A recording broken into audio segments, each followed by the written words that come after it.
بسم الله الرحمن الرحيم الحمد لله رب العالمين الحمد لله الذي هدانا لهذا وما كنا لنهتدي لولا أن هدانا الله أشهد أن لا إله إلا الله وحده لا شريك له وأشهد أن محمدا عبده ورسوله اللهم صل على محمد وعلى آل محمد كما صليت على إبراهيم وعلى آل إبراهيم إنك حميد مجيد اللهم بارك على محمد وعلى آل محمد كما باركت على إبراهيم وعلى آل إبراهيم إنك حميد مجيد ورضي اللهم عن الخلفاء الراشدين والصحابة أجمعين ومن تبعهم بإحسان إلى يوم الدين أما بعد والسلام عليكم ورحمة الله وبركاته. Mes sœurs, mes frères, les louanges, les éloges, les remerciements ne cessent qu'au vivant qui ne meurt pas. Je nomme Allah, le premier qui n'a pas de début, le dernier qui n'a pas de fin, l'apparent, le dominant sur toute chose, le parfait dans son essence, dans ses noms et attributs et dans tous ses actes qui oscillent d'une part entre sa miséricorde, sa bonté, sa générosité et d'autre part sa justice qui est basée, elle,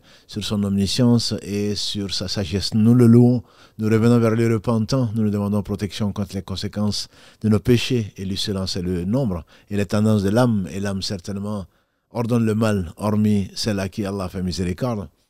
Et j'atteste qu'il est donc le seul digne d'adoration, j'atteste de la véracité, de la prophétie, de la noblesse de Muhammad ibn Abdillah, qu'Allah bénisse ce prophète, sa famille, ses compagnons, et tous ceux qui les ont suivis dans les droits chemins nous fassent l'honneur d'en faire partie et nous regroupe avec eux au jour du jugement dernier. Soyez donc les bienvenus dans ce jardin du paradis dont on a un peu parlé la semaine dernière, la clé du paradis, la clé pour traverser ce bas monde sans se perdre grâce à Allah, c'est le rappel d'Allah. Ce sont les jardins du paradis, comme l'a dit le prophète sallallahu alayhi wa sallam. Si vous passez dans les jardins du paradis, asseyez-vous-y. On dit c'est quoi les jardins du paradis? Il dit c'est là où on évoque Allah subhanahu wa ta'ala. Qu'Allah nous compte parmi ceux qui évoquent Allah matin, midi et soir. Que dis-je? Il n'y a pas de moment. Au travers de la méditation, au travers de ce qu'il a permis, on a dit c'est de l'adoration. Ce qu'il a ordonné, bien entendu, n'en parlons pas.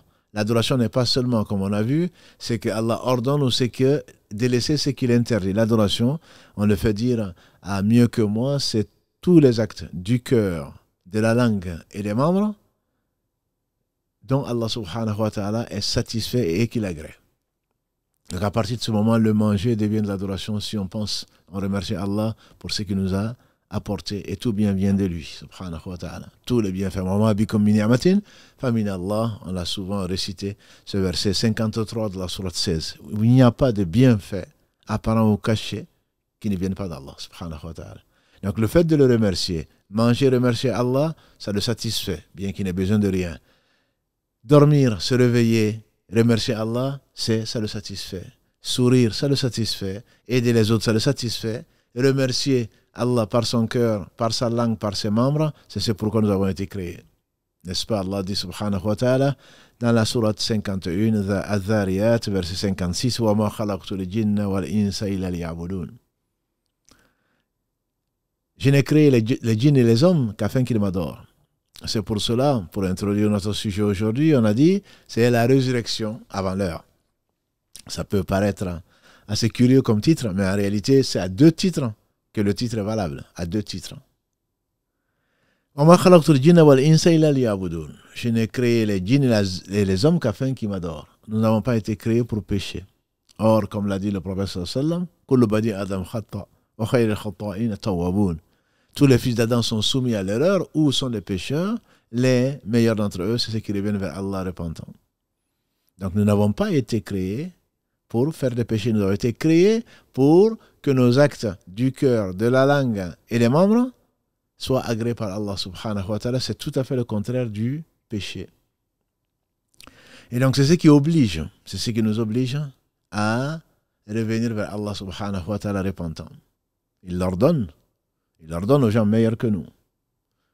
Dans la sourate An-Nur 24, verset 31, Allah dit subhanahu wa ta'ala wa tubu ila Allahi jami'an ayyuhal mu'minun la'allakum tuflihun.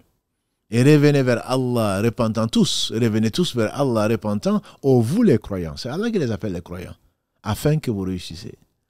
Ibn Qayyim, qu'Allah lui fasse miséricorde, l'imam, il disait, cette sourate 24, Nur, est une sourate qui est médinoise. On verra, incha'Allah, un samedi, parmi les samedis, qu'est-ce que les sourates mécoises, les sourates médinoises, etc., dans la classification et la compréhension du Coran. C'est une sourate qui a été révélée quand le prophète sallallahu alayhi wa sallam était venu à Médine. Allah parle des croyants. Il sait ce qu'il a mis dans leur cœur, il sait leurs actes avant de les avoir créés. Bien qu'ils aient cru au messager d'Allah sallallahu alayhi wa sallam, qu'ils aient assumé au travers des difficultés, et les plus éprouvés ont été les prophètes alayhi salam, et ensuite les gens de plus en plus proches d'eux, ils ont abandonné meubles et immeubles. Ils sont allés à Médine, ils ont tout abandonné. Leur peuple, leur famille, leurs biens, comme on a vu au cours de la Hijra.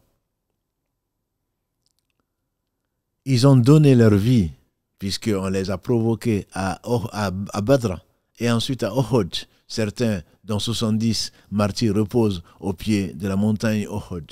Malgré tout cela, Allah dit, revenez tous vers Allah, ô vous les croyants, repentants, afin que vous réussissiez. C'est que la réussite est liée au repentir. Croyants, c'est Allah qui les appelle croyants. Ce n'est pas moi. Ce n'est pas nous, moi je suis croyant. Nous devrions dire, j'espère être croyant. Musulmans, certainement. قالت الأعراب آمنا, dit Allah dans la sourate 49 Al-Hujurat. قالت الأعراب آمنا. Les Bédouins, les nomades, ils ont dit, nous avons cru. Dis-leur, ya Muhammad, قل. قالت الأعراب آمنا قل لم تؤمنوا. Allah dit, dis-leur, vous n'avez pas cru. لم تؤمنوا ولكن قولوا, plutôt. Moi qui sais tout, je vous dis, dites plutôt, Aslamna, nous sommes soumis. Wallamma yadkhulul iman fi qulubikum. La foi n'a pas encore pénétré vos cœurs. Ça c'est Allah subhanahu wa ta'ala qui le dit aux nomades. Sourate 49, verset 14. Et donc, ce Seigneur subhanahu wa ta'ala qui qualifie les croyants, et à juste titre, puisqu'il sait, il leur a permis de croire en lui, de l'aimer, d'abandonner tout pour lui, en espérant sa récompense au jour du jugement dernier, et en suivant son messager, sallallahu alayhi wa sallam, ils ont tout fait, ils ont donné les preuves de leur foi. Allah leur dit quand même, revenez repentants à Allah, ô vous les croyants. Je vous ai choisi, j'ai mis la foi dans vos cœurs, je l'ai embelli, je vous ai fait aimer la foi et je vous ai fait détester la désobéissance. Tout ceci, c'est Allah qui le dit, subhanahu wa ta'ala. Hababa ilaykumul iman wa zayyanahu fi qulubikum. Dans la sourate 49, Allah dit, c'est lui qui vous a fait aimer la foi. Il y a des gens qui ont peu de foi et qui ne l'aiment pas, qui envient des gens qui n'ont pas de foi. Et Allah l'a embelli dans leur cœur. Quand ils font du bien, ils sont contents. Et Allah vous a fait détester la mécréance, la perversité et la désobéissance. Et ça, quand on désobéit à Allah, le croyant, il est triste. C'est comme si c'était une montagne, comme disait Ibn Mas'ud, quand la Grèce, c'est comme si c'était une montagne. Il était au pied d'une montagne et la montagne va s'écrouler. Comment tu vas désobéir à celui qui t'a créé, qui t'a tout donné, et qui est prompt, et qui sait tout surtout, qui t'a accompagné, et y a-t-il plus injuste que celui-là?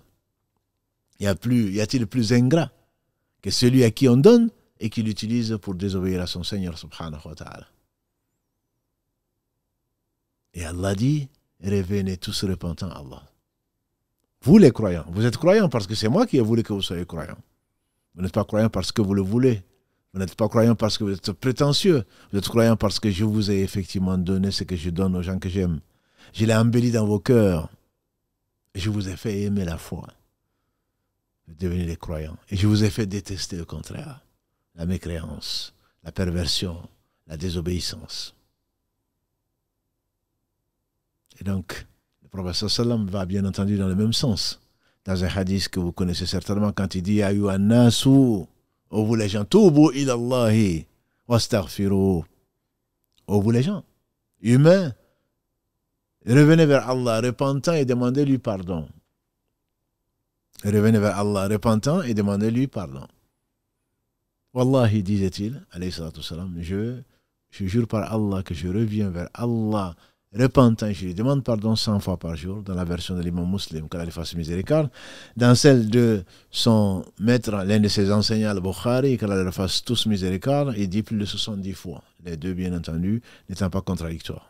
Plus de 70 fois par jour, le prophète sallam revenait vers Allah. Et pourtant, Allah, dans le verset 1 de la sourate 48, Al-Fath, afin que Allah te pardonne tes erreurs passées à venir. Tu n'as pas de péché à Muhammad. Allah les a pardonnées plutôt. Tes erreurs, Allah les a pardonnées. C'est pour cela que notre mère Aïcha, radiallahu ta'ala anha, de s'étonner quand le prophète se levait, il priait jusqu'à ce que ses pieds étaient enflés.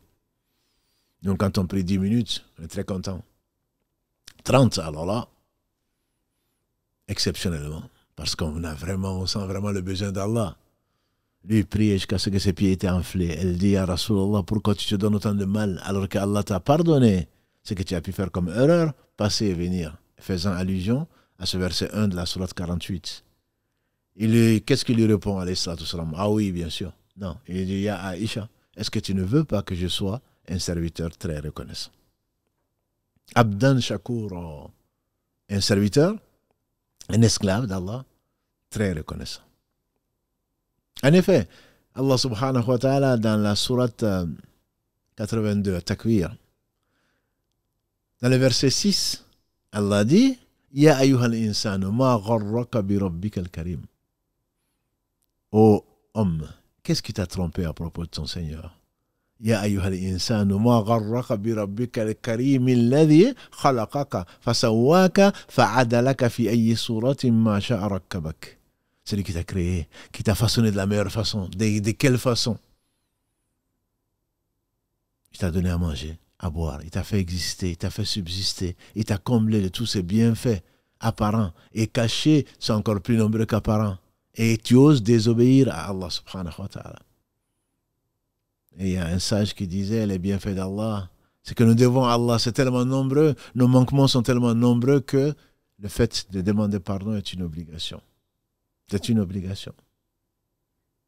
Et donc Allah subhanahu wa ta'ala, malgré nos désobéissances, c'est pour cela qu'il dit entre autres dans le verset 45 de la sourate Fatir, dans la sourate Fatir, 35, verset 45, si Allah s'en prenait aux gens pour ce qu'ils ont fait, il n'aurait pas laissé sur la terre un seul être humain. Et pratiquement les mêmes mots, les mêmes versets, le même verset dans la sourate 16, verset 61. Si Allah s'en prenait aux gens pour leur injustice, il n'aurait pas laissé sur la terre un seul être humain, un seul être vivant. Donc Allah, subhanahu wa ta'ala, est miséricordieux.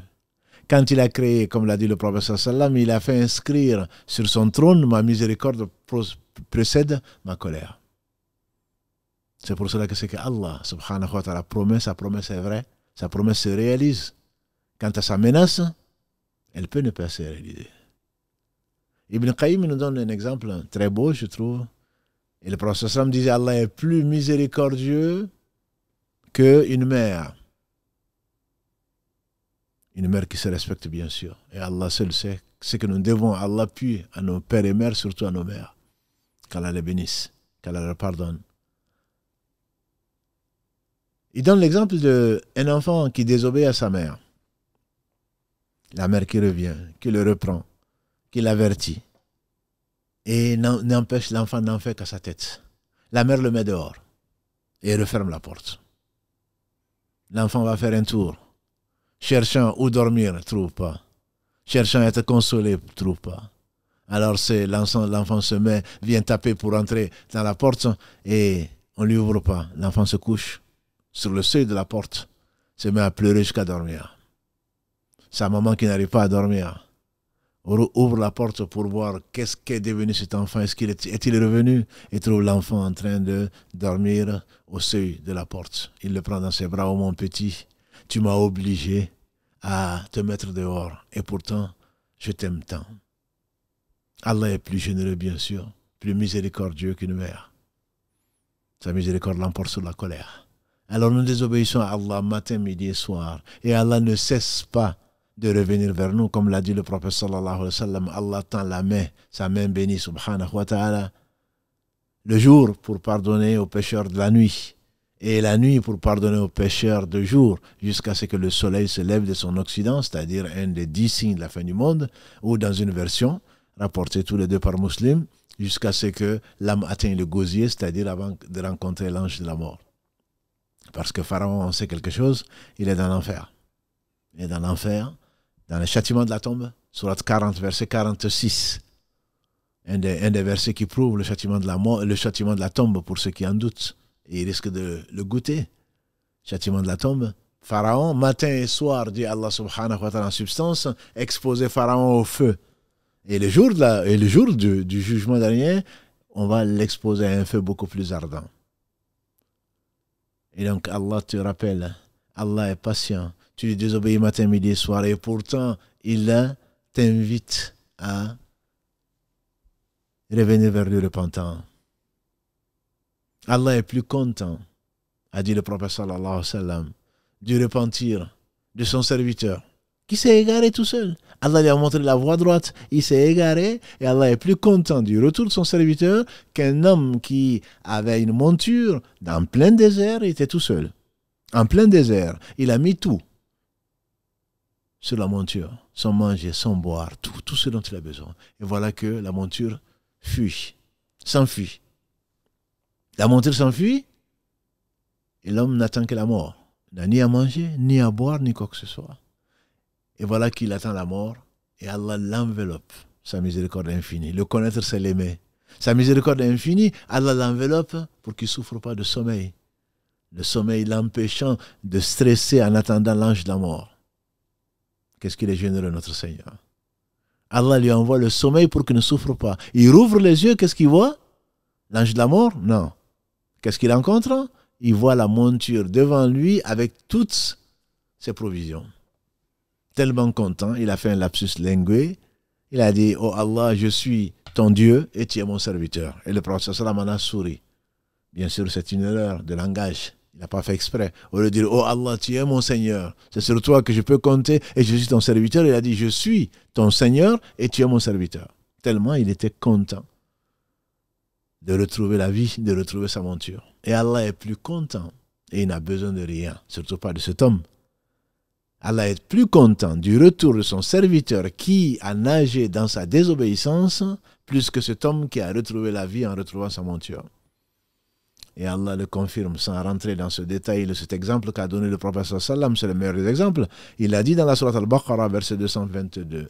Sourate 2, verset 222, c'est facile à retenir. Inna Allah yuhibbu tawwabin wa yuhibbu al-mutatahhirin. Allah aime les gens qui reviennent vers lui repentants et il aime les gens qui se purifient. Et dans la sourate 9, demandez à Ka'b bin Malik qui sait de quoi il s'agit. Ce noble compagnon qui a prêté allégeance au prophète sallallahu alayhi wa sallam, les premiers, parmi les 6 premiers, Khazraj plutôt, parmi les 6 premiers, et ensuite qui est revenu. Il faisait partie des premiers musulmans de Médine. Mais quand il a tardé à suivre le prophète sallam, Allah les a mis en quarantaine pendant 50 jours. Et ensuite, Allah le décrit. Allah le décrit, la situation dans laquelle il était. Et Allah subhanahu wa ta'ala est revenu vers lui et ses 2 compagnons, pour leur pardonner. Parce que sans pardon, on est perdu. Allah subhanahu wa ta'ala aime les repentants.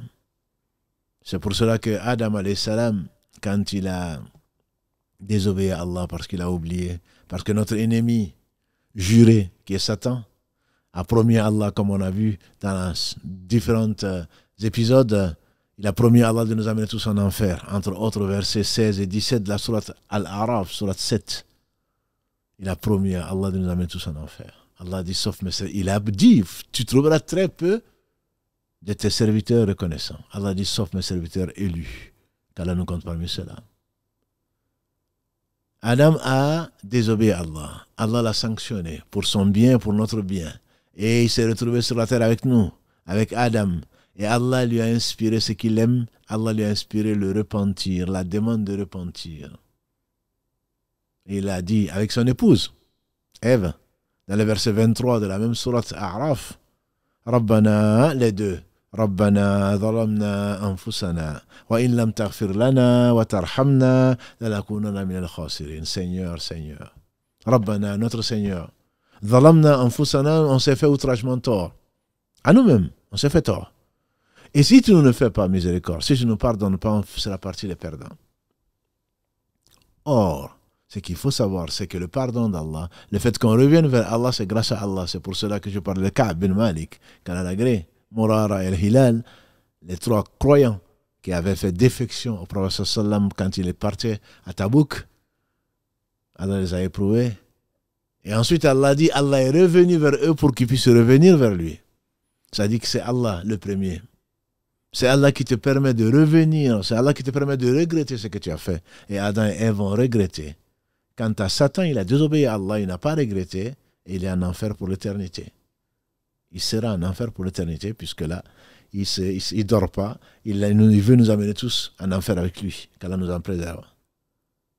Donc c'est Allah qui revient vers toi pour te permettre de revenir vers lui, pour te créer en lui, pour te créer en toi plutôt, créer en toi ce sentiment de culpabilité, ce sentiment de retour vers lui, subhanahu wa ta'ala, pour que tu pardonnes parce qu'il est celui qui pardonne. Donc le connaître, c'est certainement revenir souvent vers lui.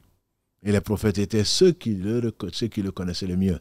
On a dit le prophète sallallahu alayhi wa sallam revenait vers Allah plus de 70 fois par jour. Dans une version 100 fois par jour. Si vous prenez tous les prophètes, je dirais, à commencer par le premier messager, Nuh alayhi salam, qu'est-ce qu'il dit dans la sourate qui porte son nom, la sourate 71, sourate Nuh, versets 10 à 11.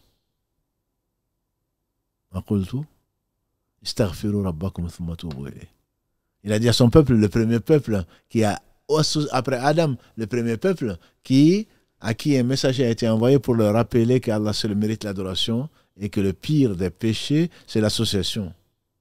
Qu'Allah nous en préserve. Celui qui associe Allah, comme il le dit, وَمَنْ يُشْرِكْ بِاللَّهِ فَقَدْ حَرَّمَ اللَّهُ عَلَيْهِ الْجَنَّةِ, comme Isa alayhi salatu wassalam le dit à son peuple, Jésus, celui qui associe à Allah, Allah lui a interdit à jamais le paradis.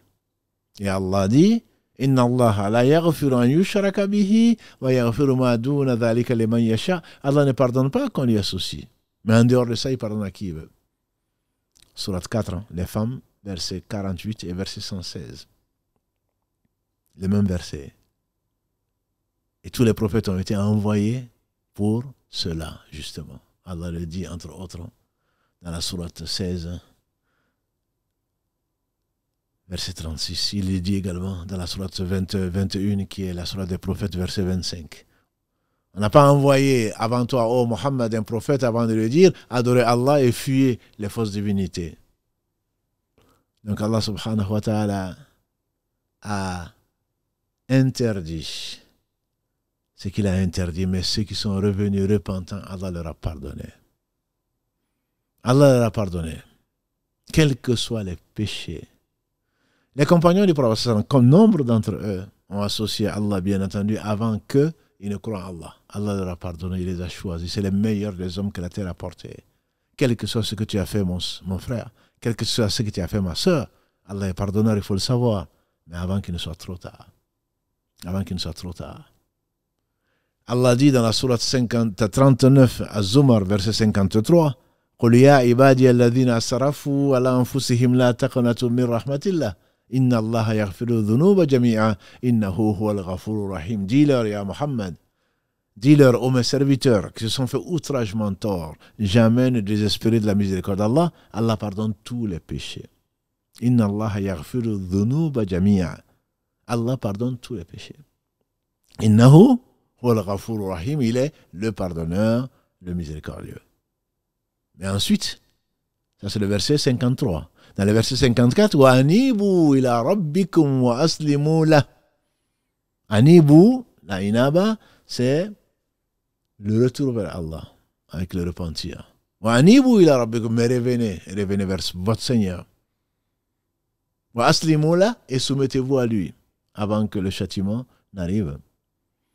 Et c'est dans cet esprit qu'on peut comprendre qu'Allah subhanahu wa ta'ala nous demande de nous précipiter dans ce bas monde. Nous sommes tous proches de la fin. Nos dévanciers sont partis. nos successeurs vont partir après nous. Allah dit dans la sourate Ali Imran, verset 133, sourate 3, وَسَارِعُوا إِلَى مَغْفِرَةٍ مِّن رَبِّكُمْ. وَسَارِعُوا إِلَى مَغْفِرَةٍ مِّن رَبِّكُمْ. Précipitez-vous vers le pardon de votre Seigneur. وَسَارِعُوا. Précipitez-vous vers la demande de pardon, vers le pardon et un paradis plus vaste que les cieux et la terre qui a été réservé aux muttaqoun, qui a été réservé aux gens qui craignent Allah subhanahu wa ta'ala parce qu'ils le connaissent. Donc le réflexe, toi qui ne connais pas ton contrat, la fin de ton contrat, toi qui es en CDD, nous sommes tous en CDD, c'est une durée déterminée.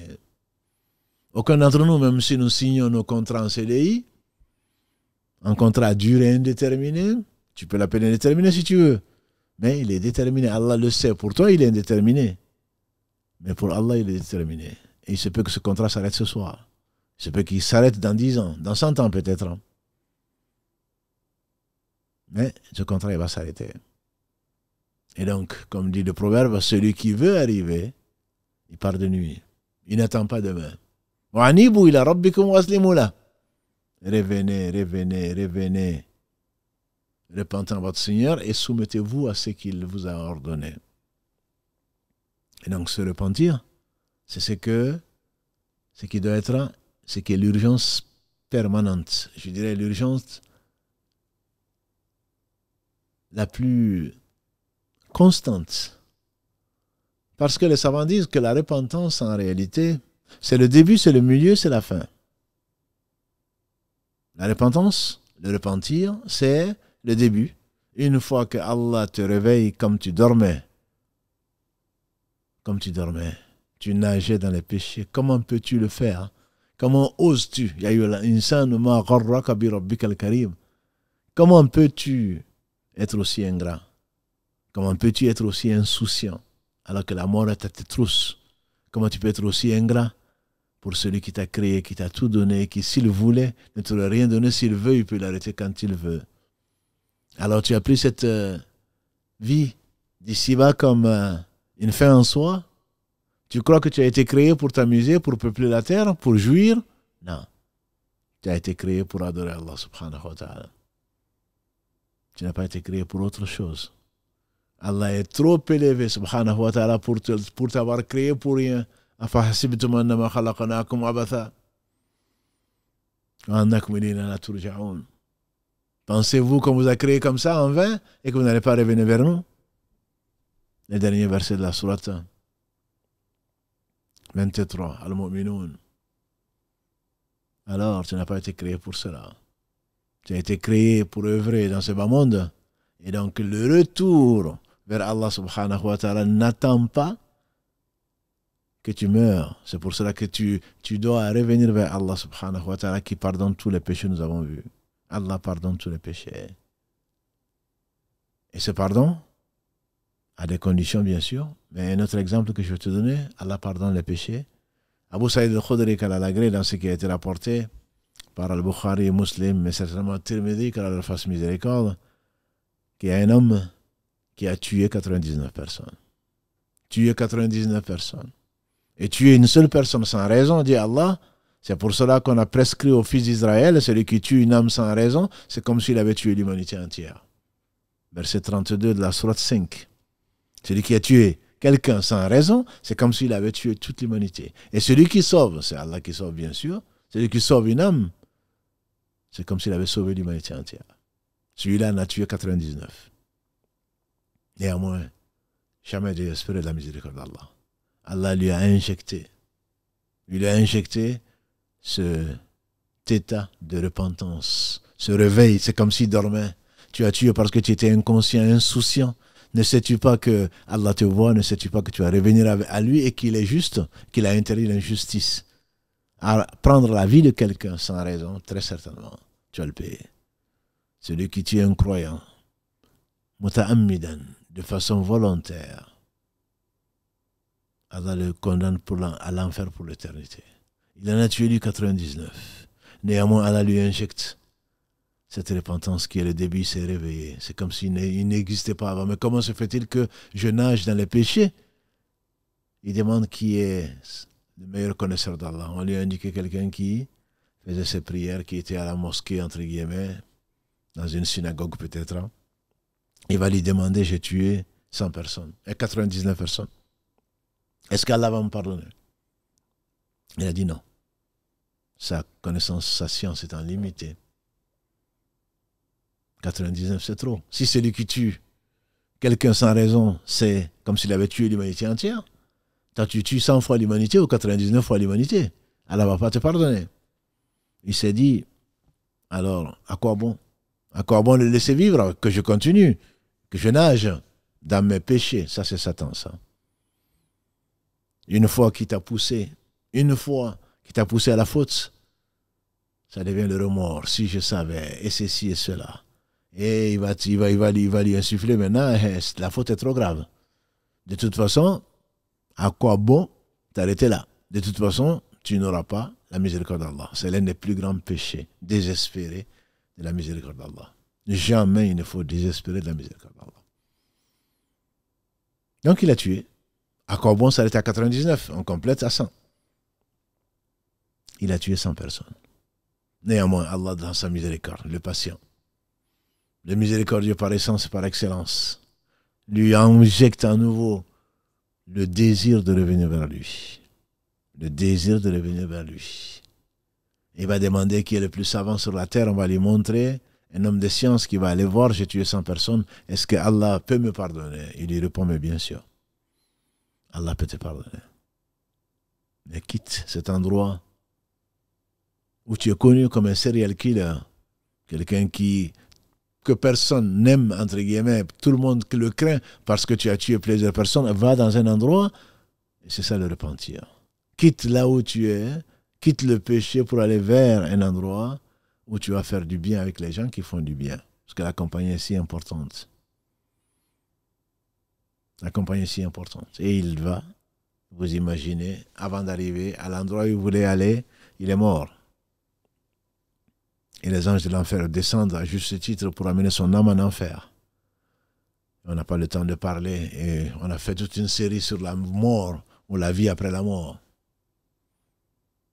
Et les anges du paradis descendent pour recueillir son âme pour amener au paradis. Et les deux groupes d'anges discutent. Les anges de l'enfer lui disent, il n'a fait rien fait de bon. 400 personnes qu'il a tuées. Et les autres, mais il a voulu quand même faire du bien. Et Allah envoie un ange sous la forme d'un homme qui vient leur demander de quoi vous discutez. Il lui explique. Il dit alors mesurez la distance qui le sépare de là où il est parti, de là où il est mort. Et de là où il est mort, de là où il voulait partir. Si la distance qui le sépare de là où il est parti, de là où il est mort est plus grande, amenez-le au paradis. Mais si la distance qui le sépare de là où il est mort, de là où il voulait partir est plus grande, amenez-le en enfer.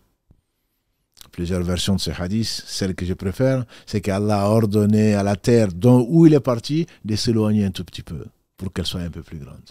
Wallahi, si on connaît Allah, on l'aime. Allah, il est le miséricordieux. Pourquoi tu condamnes toi les autres en enfer et tu ne vois pas? Tu ne connais pas ton Seigneur. Tu ne connais pas ton Seigneur. Il est juste. Il a interdit l'injustice. Et donc, il faudrait ne pas être injuste. Mais Allah subhanahu wa ta'ala pardonne tous les péchés. À condition qu'on verra, Inch'Allah. Et donc, ce Seigneur a ordonné, la terre, bien entendu, elle peut trembler quand il veut, et qu'Allah fasse miséricorde aux gens qui ont été ensevelis dans les différents tremblements. Il se peut qu'Allah leur veuille leur donner le statut de martyr. J'entends au Maroc, j'entends partout, en Syrie, en Turquie, il y a seulement quelques mois, et Allah seul sait, c'est certains signes de la fin du monde également, comme l'a dit le prophète sallallahu alayhi wa sallam, parmi les 10 grands signes de la fin du monde, il en a cité 3 tremblements, un en Orient, un en Occident, et un en Arabie. Mais tel n'est pas notre sujet, qu'Allah fasse miséricorde. Si ce ne sont pas les tremblements de terre, ce sont les inondations, comme tu as pu l'entendre en Libye ou ailleurs. Et qu'est-ce qu'on ne voit pas dans les tornades aux États-Unis et ailleurs? Et tout ceci, combien de gens sont morts, y compris sur des îles, et combien ils ont abandonné ce bas monde. Je viens de lire il n'y a pas longtemps qu'il y avait un couple qui venait de se marier, qui a été à Marrakech pour célébrer leur voyage de noces, paraît-il. Et voilà que ils sont morts tous les deux, juste après leur mariage. Combien ils avaient imaginé qu'Allah leur fasse miséricorde. Une vie avec une famille, avec des enfants, avec je ne sais quoi d'autre. Et leur vie s'est arrêtée là. Prions Allah subhanahu wa ta'ala qu'il leur fasse miséricorde comme à tous nos devanciers plutôt, qui l'ont connu grâce à lui par sa miséricorde et qui ont traduit leur connaissance d'Allah par l'adoration d'Allah et par la crainte d'Allah subhanahu wa ta'ala et son amour. Donc je disais, cet homme, malgré qu'il ait tué 100 personnes, Allah lui a pardonné. Donc il ne faut jamais désespérer de la miséricorde d'Allah. Le prophète sallam nous a enseigné que celui qui revient repentant vis-à-vis d'Allah subhanahu wa ta'ala, très certainement, c'est comme s'il n'avait pas péché. Si son repentir est sincère. Et Allah l'ordonne dans la sourate At-Tahrim 66, verset 8. Ya ayyuhalladhina amanu tubu ila Allahi tawbatan nasuha. Oh, vous les croyants, dit Allah dans cette sourate, revenez vers Allah repentant d'un repentir sincère. Tawbatan nasuha. Asa rabbukum an yukaffir ankum sayyi'atikum wa yudkhilukum jannat. Jusqu'à la fin de ces versets. Il se peut qu'Allah vous pardonne vos péchés et vous fasse rentrer au paradis jusqu'à la fin du verset. Mais qu'est-ce que le repentir? Le repentir n'est pas un vain mot, comme certains qui viennent avec leur chapelet s'asseoir. Moi, je demande pardon à Allah 100 fois par jour. Le cœur, il est loin. On n'est même pas concerné par la parole que l'on dit. Si dans la prière, comme l'a dit le prophète sallam, chacun d'entre nous ne gagne que 50%, que la moitié, le tiers, le quart, jusqu'au 10e, que dire alors dans ton rappel, qui est certainement la clé pour traverser ce monde, la clé de la réussite, mais à condition que ton cœur soit présent. Il ne s'agit pas d'être là en train de dégrainer ton chapelet en disant je demande pardon à Allah, je demande pardon à Allah, sans pour autant être sincère. Les conditions, disent les savants, du repentir sont de plusieurs. Mais les savants sont unanimes, disait l'imam An-Nawawi, sur 3 conditions quand le péché ne concerne que la personne et Allah. C'est arrêter immédiatement. Allah dit en effet dans la sourate Les Femmes encore, verset 17, Innama taubata. La tauba, le repentir, c'est ceux qui, dans leur ignorance, parce que tout péché, conscient ou inconscient, est réalisé dans l'ignorance de la personne. Si elle connaissait Allah, si elle connaissait les conséquences de ses péchés, elle ne l'aurait jamais fait. Qui arrête immédiatement. Mais il n'y a pas de tauba, dit Allah dans la sourate 4, versets 17 et 18, pour ceux qui, une fois qu'Allah leur a rappelé, continuent quand même à faire le péché. Et nous sommes nombreux à persister dans le péché. C'est l'arrêt immédiat du péché. De faire que pour Allah, pas parce que tu as su qu'on t'a détecté un cancer. Tu l'as fait parce que par crainte de la mort, qui quand même va te poursuivre et va te rattraper. Personne. Allah seul est éternel. Kul man alayha fan. Tout ce qui est sur la terre est appelé à périr. Wa yabqa wajhu rabbika dhul jalali wal ikram. Ne subsistera que la face noble de ton Seigneur, subhanahu wa ta'ala. Kullu nafsin dha'iqatul maut. Chaque âme va goûter la mort. Et donc, si tu le fais, tu le fais pour Allah seul, de façon sincère. Arrêtez immédiatement à regretter de l'avoir fait. Et décider de ne plus jamais le faire. Décider de ne plus jamais le faire. Et regretter, c'est du domaine du cœur. Et Allah seul sait qui sont les gens qui sont sincères. Ça, ce sont des conditions sans lesquelles aucun est le repentir pour tous les péchés obligatoires. De le faire immédiatement. Les savants disent que pour un péché, quand tu dis je vais me repentir plus tard, c'est un péché supplémentaire pour lequel il faut se repentir. Ça doit être immédiat, arrêt immédiat, pas je vais le faire demain. N'as-tu pas vu que Allah s'est mis en colère? Et les gens qui ont acheté sa colère, c'est ce que tu demandes grâce à Allah subhanahu wa ta'ala 17 fois par jour parce qu'il t'a guidé vers l'islam et vers la prière. 17 fois par jour, tu lui demandes quoi? Ihdina siratal mustaqim. Guide-moi dans le droit chemin. Siratal ladina an'amta alayhim, le chemin de ceux que tu as comblé tes bienfaits. Ghayril maghdubi alayhim, pas de ceux qui ont couru colère. Qui sont-ils? C'est ceux qui manquent de détermination. Ils savent. Allah les appelle à faire la prière, par exemple. Ils disent, Allah, attends, j'ai autre chose, j'ai mieux à faire. J'ai mieux à faire. Quand j'aurai besoin de toi, je reviendrai. Quelle impolitesse. Quel manque de respect. Quel manque d'humilité. Toi qui as été créé de ce que tu sais.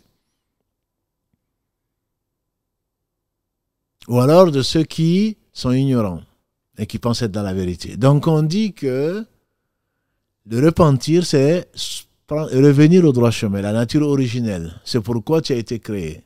C'est-à-dire connaître la vérité pour ne pas être égaré.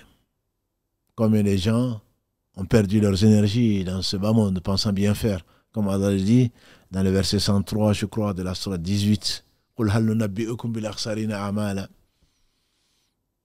Dis-leur, est-ce que je ne vais pas vous annoncer, est-ce que je ne vais pas vous relater le pire des cas?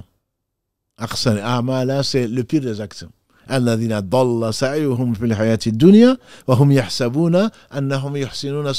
C'est ceux qui ont perdu leur énergie dans la vie de ce bas monde, pensant bien faire. Ce sont des égarés. C'est-à-dire qu'ils ne connaissent pas la vérité. La vérité, c'est le nom d'Allah, subhanahu wa ta'ala. La vérité, c'est ce qu'Allah a envoyé. Et il a mis les prophètes, alayhi salatu salam, et les gens qu'il a aimés sur la vérité, sur le chemin de la vérité. Ceux qui ne connaissent pas la vérité, ils vous ont beau se sacrifier, ils ont beau faire ce qu'ils ont beau faire, Allah ne l'accepte pas. Parce que la vérité, elle est unique. Donc, ce chemin sur lequel tu étais est le faux. Ce n'est pas la vérité. Allah ordonne le vrai. Tout ce qu'Allah a ordonné, c'est le vrai. Dans ce monde comme dans l'au-delà, il t'a averti des conséquences. S'il t'a ordonné une chose, c'est pour ton bien. S'il t'a interdit une chose, c'est pour ton bien. Et donc, celui qui ne connaît pas le vrai, la vérité, est quelqu'un d'égaré. Et celui qui connaît la vérité, comme beaucoup d'entre nous, parmi les musulmans, et qui manque de détermination, celui-là, il a encouru la colère d'Allah subhanahu wa ta'ala. Donc, il faut connaître la vérité et revenir donc de ton péché, et reconnaître ton péché, connaître la nocivité de ton péché. Si Allah t'attrapait aujourd'hui, si tu rencontrais Allah, qu'est-ce qu'il va te faire? Qu'est-ce que tu mérites plutôt? Reconnaître la nocivité. Quand le fils d'Adam fait un péché, a dit le prophète sallam, un point noir va se mettre sur son cœur. Et quand il demande pardon, Allah enlève ce point noir. S'il ne le fait pas, les péchés viennent s'accumuler et son cœur devient rouillé. Et il a récité, c'est une des explications de ce verset, dans la sourate 83, le Mutafifin, Allah dit, certes, leur cœur s'est rouillé à cause de ce qu'ils ont fait.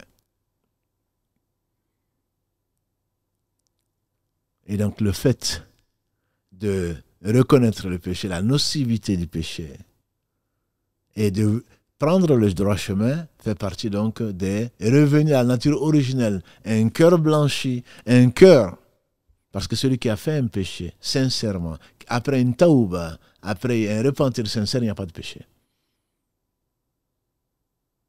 Deux types de péchés, comme on le sait. Les péchés dits véniels et les péchés majeurs. Al-Kaba'ir, les grands péchés. Il n'y a pas de petits péchés. Les grands péchés. Ou les péchés capitaux, comme on les appelle.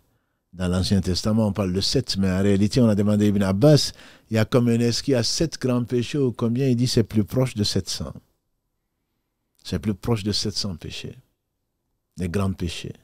Ceux qui ne sont pas effacés ni par les bonnes actions que tu fais, ni par la demande de pardon. Comme ça, ceux qui vont au pèlerinage pensant qu'ils sont pardonnés, ils ne connaissent pas leur Seigneur. Ya ibadi inni haramtu dhulma ala nafsi wa ja'altuhu bainakum muharrama fala tadhalamu. Hadith rapporté par l'imam Muslim qui a consigné ce hadith d'Abu Dharr, qui a entendu le prophète sallam dire, notre Seigneur subhanahu wa ta'ala a dit, ô mes serviteurs, je me suis interdit l'injustice, je la rends interdite entre vous, ne vous faites pas injustice. Tout ce qui concerne Allah et son serviteur, ce sont des conditions, quand tu les fais, quand tu arrêtes immédiatement, quand tu regrettes, quand tu décides de ne plus jamais le faire, avec détermination, Allah subhanahu wa ta'ala te pardonne. N'est-ce pas qu'il a divisé sa miséricorde en 100 parties? Il a fait descendre une seule partie de ce centième. Procède le fait qu'une jument, quand elle met bas, elle lève les pieds pour ne pas écraser son poulain. Les 99, il les a gardés en devers lui au jour du jugement dernier pour nous pardonner. Et Allah est pardonneur. Allah pardonne tous les péchés. Mais quand le péché concerne quelqu'un d'autre, c'est ce qu'on appelle l'injustice. Injuste vis-à-vis de nous-mêmes, nous le sommes tous. Quand un prophète, alayhi salam, Yunus, dit La ilaha illa anta subhanaka inni kuntu min al-zalimin, il y a d'autres dignes d'adoration que toi, oh Allah, j'ai été injuste. Il parle de lui-même parce qu'il est parti sans attendre l'ordre d'Allah subhanahu wa ta'ala. Mais quand l'injustice concerne quelqu'un d'autre, tu as pris le droit de qui que ce soit, Allah va te le reprendre dans tes bonnes actions si tu en as. Et quand tu n'en as plus, comme l'a dit le prophète sallam, Allah va prendre les péchés de ceux qui ont été injustement traités, à qui tu as pris les droits, il va te le mettre dessus et la personne tombe en enfer. Avec ses prières, avec son jeûne, avec ses bonnes actions. Atadenu Ramani le Mouflis. Connaissez-vous qui est l'insolvable? Ils ont dit l'insolvable parmi nous, c'est quelqu'un qui n'a rien. Il a dit non, l'insolvable de ma communauté, c'est celui qui viendra avec beaucoup de prières, beaucoup de jeûnes, beaucoup de bonnes actions, mais il a frappé un tel, insulte tel autre, prie le bien de tel autre. Et ils viendront ceux-là. Allah qui est juste va prendre ses bonnes actions, prières, jeûnes, sadaqat, il va leur donner. Et s'il lui en reste plus de bonnes actions, Allah va, subhanahu wa ta'ala, prendre leur péché l'équivalent de son injustice pour le mettre dessus et il va tomber en enfer. Ça, c'est quelqu'un qui a prié, quelqu'un qui a jeûné. Je ne parle pas des autres. C'est quelqu'un qui a des bonnes actions. Et Allah n'accepte, on appelle bonnes actions que ceux qui sont faits dans la soumission à Allah subhanahu wa ta'ala. Dans l'intention pure de plaire à Allah subhanahu wa ta'ala, qui n'a besoin de rien, et dans le suivi du messager d'Allah sallallahu alayhi wa sallam. Et donc, les grands péchés, disent les savants, un résumé, c'est tous les péchés pour lesquels Allah menace de l'enfer, ou de sa colère, ou a fait descendre des hudud, des lois avec des sanctions en fonction des peines. Partout où Allah maudit la personne, Allah se met en colère contre celui qui fait ceci et cela. Ce sont les grands péchés, ils sont plus proches de 700, disait donc Ibn Abbas, que de 7. Mais Allah subhanahu wa ta'ala est miséricordieux. Celui qui revient vers Allah repentant, Allah lui pardonne. Je ne parle pas des péchés véniels qu'on appelle l'amam, comme Allah en parle dans la sourate 53, illa l'amam, où Allah dit subhanahu wa ta'ala dans la sourate encore les femmes, sourate 4, verset 31, Ijtanibu, si vous vous écartez des kaba'ir, qui vous ont été si vous vous écartez des péchés majeurs qui vous ont été interdits, Allah vous pardonnera vos péchés véniels. Ces péchés véniels sont pardonnés, comme l'a dit le prophète sallam dans ce qui a été rapporté par le Bukhari et Muslim, les 5 prières du Ramadan, le jeûne du Ramadan au Ramadan, la Umrah à une autre Umrah, du vendredi au vendredi, Allah pardonne entre guillemets les péchés si les kaba'ir, les grands péchés sont évités. C'est-à-dire que ni la prière, ni le jeûne, ni quoi que ce soit n'enlève les péchés qui sont les grands péchés. Les grands péchés nécessitent nécessairement le fait de revenir vers Allah repentant, de lui demander pardon, d'être décidé de ne plus jamais le faire et d'être déterminé de ne plus jamais le faire. Et si ça concerne le droit de qui que ce soit, il faut le réparer. Sinon, au jour du jugement dernier, Allah prendra de nos actions, des actions des gens qui ont été pieux, puisqu'Allah n'accepte que les pieux, il va les donner aux gens qui ont été lésés. pauvre de nous, comme un porteur de seau troué. Il va chercher de l'eau, remplit son seau, et au retour, quand il arrive à destination, il n'a plus rien, parce que le seau était troué. Nous avons pris des bonnes actions, nous avons prié, nous avons jeûné, et en réalité, on a réservé aux autres, parce qu'ils vont le prendre. Allah est juste. Et ça, il faut le réparer. Il faut réparer autant que faire se peut. Si on a volé, il faut rendre. Si on ne sait même pas où on a volé, il faut en faire profiter des gens qui n'ont rien, aux démunis. Quand c'est une question d'honneur, les savants, ils ont divergé dessus. Certains disent la médisance qui est devenue une brosse à dents de beaucoup d'entre nous.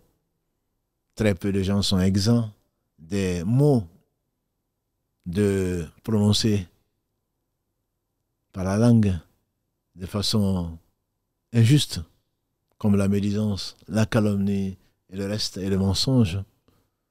Quant à la médisance, par exemple, trois écoles sur 4, 3 écoles sunnites sur 4 disent qu'il faut aller voir la personne pour lui dire « j'ai médit sur toi », pour que le repentir soit sincère. Or, d'autres savants indépendants, comme Ibn Taymiyyah, qu'Allah fasse miséricorde, ainsi qu'à tous nos savants, disent que ça va être encore pire. Si tu vas voir quelqu'un, tu vas encore lui faire mal. Or, blesser un croyant, chez Allah, c'est énorme. Tu vas faire un péché encore. Non seulement tu as mangé sa chair, comme Allah le décrit, dans le verset 12 de la sourate 49, il a comparé la médisance au fait de manger la chair de ton frère mort. Mais en plus de ça, tu vas lui faire du mal en disant « j'ai mal parlé de toi ». Ça, c'est bien entendu en ce qui concerne ce qui est vrai de ton frère. Si ce n'est pas vrai, c'est de la calomnie, c'est des mensonges.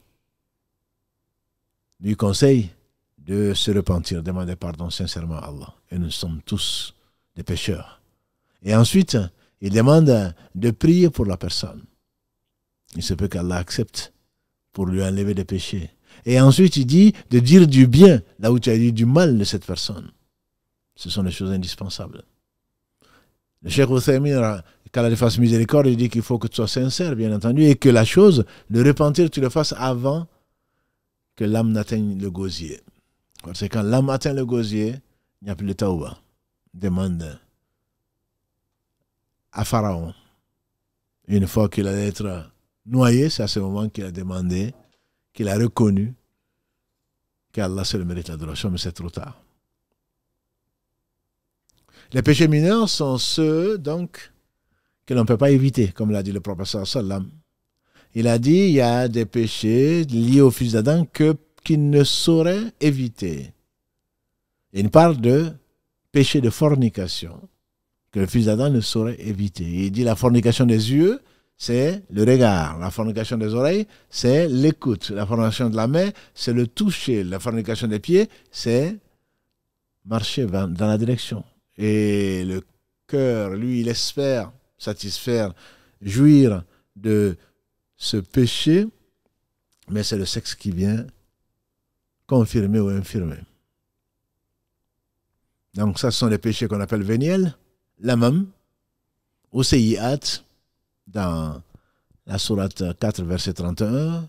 Ça peut avoir d'autres noms, mais ceux-là sont effacés par ce qui peut arriver au fils d'Adam, depuis la gêne jusqu'au souci, jusqu'à l'égratignure. Tout ceci nous enlève des péchés. Quand Allah aime quelqu'un, il éprouve au point qu'il le rencontre sans aucun péché, a dit le prophète sallallahu alayhi wa sallam. Toute gêne, toute maladie, tout souci, tout ce qui arrive aux croyants n'est que du bien, comme l'a dit le prophète sallallahu alayhi wa sallam. Mais ceci n'arrive qu'aux croyants. Allah ne fait que le meilleur. Et donc c'est pour cela que la demande de pardon efface tous les péchés, à condition bien entendu que cela n'engage, qu'elle soit sincère et qu'elle n'engage que les droits d'Allah, qui sont énormes bien sûr. Mais ce sont des manquements entre Allah et nous. Quand ça engage le droit de qui que ce soit, très certainement, on doit revenir vers Allah et réparer ce droit-là autant que faire se peut. On n'a pas vu les personnes lésées, on doit le donner à ses descendants parce que c'est leur héritage. Si on leur doit quelque chose de matériel. Si ce n'est pas le cas, alors on doit le dépenser, donner aux actions, aux associations humanitaires ou autres pour en faire profiter des gens qui sont complètement démunis. Comment est-ce qu'on sait qu'on a été sincère? La sincérité, Allah seul sait. Mais la sincérité a des signes. Le repentir sincère a des signes. C'est que nos comportements changent. Nos comportements s'améliorent. Que depuis qu'on s'est repenti, un des signes de l'acceptation des œuvres, c'est que ça nous pousse à faire d'autres bonnes œuvres. Un des signes de l'acceptation des œuvres par Allah, c'est le fait de nous entraîner, de nous faire aimer le bien et d'en faire plus. Comme on a dit, Allah dit dans la sourate 29, verset 45, Inna salata tanha anil fahsha'i wal munkar. La prière empêche des choses blâmables et des turpitudes. Si ta prière ne t'a pas empêché les choses blâmables et des turpitudes, c'est qu'Allah ne les a pas acceptées. Un des signes de repentir, c'est que tu restes craintif des conséquences, parce que les péchés ont des conséquences. Si Allah ne t'a pas pardonné, il te fera payer les conséquences ici-bas ou dans l'au-delà parce que tu n'as pas été sincère. Sa promesse est vraie. Celui qui, sincèrement, revient vers Allah repentant, Allah lui pardonne. Et Allah, lui, mais c'est ce qu'on appelle le mighfar. Quand on dit astaghfirullah, ça vient du mighfar. Le mighfar étant un casque, c'est le nom en arabe, d'un casque, c'est pas un turban. C'est ce qu'on met sur la tête pour la protéger. Donc quand tu fais l'istighfar, tu demandes à Allah de te protéger contre les conséquences de tes péchés. Et revenir vers Allah et lui demander pardon. C'est ce que les prophètes alayhim salam ont ordonné à leur peuple. On a vu Nuh alayhi salam, 61, verset 10 et 11 de la sourate 71, et d'autres prophètes dans la sourate Hud en particulier, disent pratiquement la même chose. Hud, qui est donc la sourate 11, qui est un prophète envoyé au Had, dans le verset 52, dit à son peuple ce qu'il lui dit, Istaghfiru rabbakum thumma tubu ilayh. Revenez vers votre Seigneur repentant, ensuite demandez-lui pardon. Saleh, qui a été envoyé au Thamoud, qui sont le deuxième Had, dit pratiquement la même chose. Verset 61 de la même sourate 11. Dans le verset 90, Shu'aib, qui a été envoyé au Madian, dit la même chose. Et on a vu notre prophète sallam nous dit la même chose. Istaghfiru rabbakum thumma tubu ilayh. Et donc c'est parce que si tu reviens vers ton Seigneur, tu lui demandes pardon, très certainement Allah subhanahu wa ta'ala te pardonne. La promesse d'Allah est vraie. Il te pardonnera, c'est comme si tu viens de renaître. Tu reviens, tu suis le droit chemin. Tu as connu, tu as reconnu la faute, tu as su la gravité et tu es revenu déterminé que tu es. Même si tu retombes peut-être dans une faute pire ou dans la même faute, mais une faute sincère. Et Allah seul sait qui sont les sincères.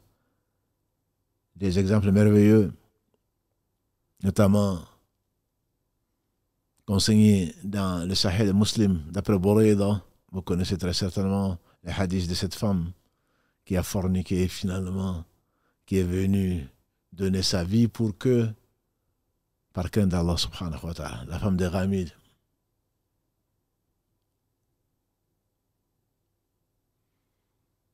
Le prophète sallam, pour celui qui a dit mais comment est-ce que tu vas prier sur cette femme-là, il a dit que certainement le repentir de cette femme, si elle avait été déversée sur 70 médinois, ça aurait suffi. Y a-t-il mieux que de donner sa vie? Plus prompte, plus sincère. Le repentir sincère n'est pas un vain mot. Maïz, qui est venu 4 fois témoigner contre lui-même. Et quand les gens se sont mis à discuter de son cas, le prophète sallam a dit que si ça avait son repentir, si ça avait été distribué sur toute la population, ça aurait suffi. Le repentir sincère, demandez, comme je disais à Ka'b ibn Malik. Je vous invite à regarder, à lire ce très beau hadith rapporté par son fils Abdallah ibn Ka'b. La terre, aussi vaste qu'elle est, leur a paru étroite. jusqu'à ce que Allah leur a envoyé sa tauba et a accepté le repentir. Le repentir sincère efface tous les péchés. C'est pour cela qu'on parle, que j'ai voulu appeler ça la résurrection avant l'heure. Mais pour cela, il te faut une autre résurrection. Figure-toi devant Allah. Qu'est-ce qu'on va faire? On va exposer tes actes. Il y aura la balance. Aucune injustice ce jour-là. Et c'est pour cela, figure-toi la résurrection ici, avant l'heure. Parce qu'on fait dire Omar bin Khattab qu'à la gré, Hasibu anfusakum qabla an tuwazanu. Le muhasaba disent les savants. Hasibu anfusakum. Demandez-vous des comptes vous-même avant qu'on ne pèse vos actions. Parce qu'au jour du jugement dernier, on va les peser. À moins que tu fasses partie des gens qui rentrent au paradis sans que Allah leur demande des comptes et ils ne seront pas châtiés, qu'Allah nous compte parmi ceux-là.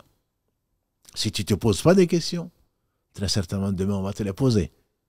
Ali ibn Abi Talib, dans ce qui a été rapporté par l'imam Bukhari, il a dit les deux mondes ont leurs enfants.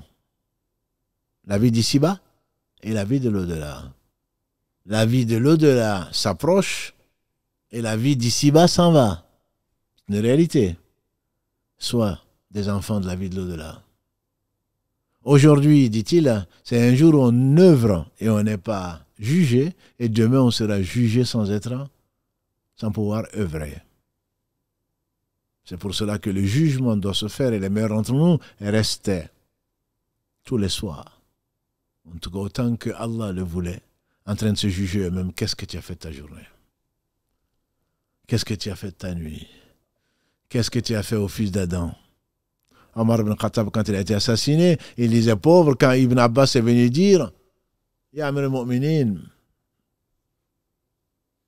Amir al-Mu'minin, l'amir des croyants. La bonne nouvelle, tu as été assassiné certes, mais la bonne nouvelle, tu as été avec le compagnon, tu as été compagnon du prophète sallam, il a été satisfait de toi. Tu as été compagnon ensuite de Abu Bakr, tu l'as accompagné, il a été satisfait de toi. Et tu as dirigé la communauté musulmane, les gens sont satisfaits de toi. Il a dit, oh Ibn Abbas, le fait que le prophète sallallahu alayhi wa sallam était satisfait de moi, c'est une faveur d'Allah sur moi. Pas une faveur venant de moi. Je ne dois rien. Plutôt, Allah ne me doit rien. Si j'ai accompagné Abu Bakr, s'il a été satisfait de moi, c'est une faveur d'Allah sur moi. Ce n'est pas une chose pour laquelle je vais prétendre quoi que ce soit. Et si la communauté a été satisfaite de moi, c'est une faveur d'Allah sur moi et pas de moi sur Allah. Il dit pauvre mère de Omar, si Allah ne te pardonne pas. Et pourtant on sait qu'il est au paradis. Nous, on nous aurait annoncé la bonne nouvelle du paradis, on ne serait peut-être pas devant ce live. Et encore moins à la mosquée. Et encore moins, on aurait tout arrêté peut-être. Mais eux, ils savaient, ils connaissaient leur Seigneur. La résurrection est une réalité. Et le jugement d'Allah est une réalité. Et Allah tient ses promesses. Et il a promis de juger tout un chacun. Exception faite de cette poignée qu'Allah nous compte parmi cela. Et donc, la résurrection avant l'heure, c'est aujourd'hui, c'est maintenant, avant que tu rencontres l'ange de la mort. On a dit que la repentance, c'est l'alpha et l'oméga. C'est le début, c'est la fin. Jusqu'à ce que tu rencontres l'ange de la mort, tu dois t'inscrire dans le retour sincère vers Allah. Jusqu'à ce que tu rencontres l'ange de la mort, et c'est peut-être bientôt. C'est la raison pour laquelle il ne faut pas tarder. Wasari'u, Allah dit, Surat 3, verset 133, Wasari'u, précipitez-vous. Ila maghfiratin min rabbikum. Précipitez-vous vers le pardon de votre Seigneur. Et on comprend mieux pourquoi le prophète sallam demande souvent pardon à Allah. Qu'on s'inscrive dans cette ligne et qu'une journée ne passe pas, une nuit ne passe pas sans qu'on demande sincèrement à Allah de nous pardonner, qu'on repart nos erreurs, surtout vis-à-vis des gens qui ont des droits sur nous, nos pères et mères, nos épouses, nos époux, nos enfants, nos voisins, les musulmans et les non-musulmans. C'est une obligation, sinon on va le payer demain. Et comme demain, pour nous, c'est peut-être bientôt, c'est même très certainement bientôt, puisque le monde entier, la vie sur cette terre, quand les gens seront ressuscités, ils diront qu'ils ne sont restés qu'une heure, en train de se connaître entre eux. Les personnes âgées, vous le savez, ils disent que le temps passe vite. Ceux qui ont 40, 50, 60, 80, 80 ans, on a l'impression qu'il y a seulement 2 ans, 1 an. Ah, déjà, oui, oui. Ah, les enfants, ils ont grandi, oui. Le temps passe vite. Simplement, tu t'en rends pas compte, malheureusement pour toi. Les péchés s'accumulent. Hein. C'est pour cela qu'il ne faut pas passer un seul instant. Si Allah te fait penser à lui, sans lui demander pardon. N'attends pas le soir, parce qu'un soir viendra et tu seras peut-être soit enterré, en tout cas déjà mort. N'attends pas le lendemain, comme dit Ibn Omar. Quand tu es au matin, n'attends pas le soir. Quand tu es au soir, n'attends pas le matin. Il y a un matin que tu ne verras pas. Il y a un soir que tu ne verras certainement pas. Si tu as attendu, ce serait en vain. Et ce serait trop tard. Qu'Allah subhanahu wa ta'ala fasse de cette vie un tremplin pour nous rapprocher et préparer et investir pour le durable, ça y est l'au-delà. Que cette vie ne soit pas pour nous un but en soi, comme c'est le cas de beaucoup d'entre nous. On va clore, Inch'Allah, cette série de la vie ici-bas, après ces 9 épisodes, en priant Allah subhanahu wa ta'ala de nous faciliter, de nous accompagner. C'est pour cela qu'on dit Yaka na'budu wa yaka nasta'in. C'est toi seul que nous adorons, c'est de toi dont nous implorons un secours. Sans ton secours, on est perdu.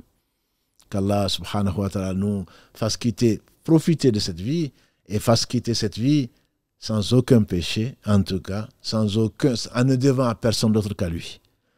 Donc, à partir, Inch'Allah, d'aujourd'hui, la médecine du cœur, comme l'a appelé Karim, Barakallahu fi, la médecine du cœur, donc notre émission du mardi sera reportée au mercredi. Et à partir d'aujourd'hui, Inch'Allah, vu l'heure, il y a déjà le Maghreb ici à Toulouse, vu l'heure, toutes les émissions, tous les lives seront donc à 22h. 22h, heure française bien sûr. Donc maintenant, à partir d'aujourd'hui, donc mercredi et samedi. Le samedi est gardé, même mardi va passer. Mercredi pour les gens logistiques, 22h. Donc notre prochain rendez-vous pour la médecine du cœur, ce sera pour une nouvelle série et ce sera mercredi, Inch'Allah. Mercredi prochain, pas demain bien sûr. Mercredi en 8, donc à 22h. Et notre prochain rendez-vous sera ce samedi à 22h pour continuer donc à la lumière du Coran. Qu'Allah subhanahu wa ta'ala accepte de nous, qu'il nous fasse miséricorde. Qu'Allah fasse miséricorde à tous les éprouvés, à ceux qui sont morts, qu'Allah leur ennoblisse, illumine leur tombe et leur réserve le paradis, notamment ceux qui souffrent aujourd'hui dans les pays comme le Maroc, comme la Libye, comme partout, je dirais, dans les pays. Un avertissement très certainement pour chacun d'entre nous et qu'Allah subhanahu wa ta'ala nous rappelle soumis à lui et qu'Allah subhanahu wa ta'ala bénisse celui par qui nous avons appris tout cela, grâce à Allah subhanahu wa ta'ala, je nomme Muhammad sallallahu alayhi wa sallam, qu'Allah récompense Karim par le meilleur. Subhanakallahumma bihamdika, ashhadu an la ilaha illa anta, astaghfiruka wa atubu ilayk. Subhana rabbika, rabbil izzati amma yasifun, wa salamun ala al-mursalin, walhamdulillahi rabbil alamin, wa salamu alaykum wa rahmatullahi wa barakatuh.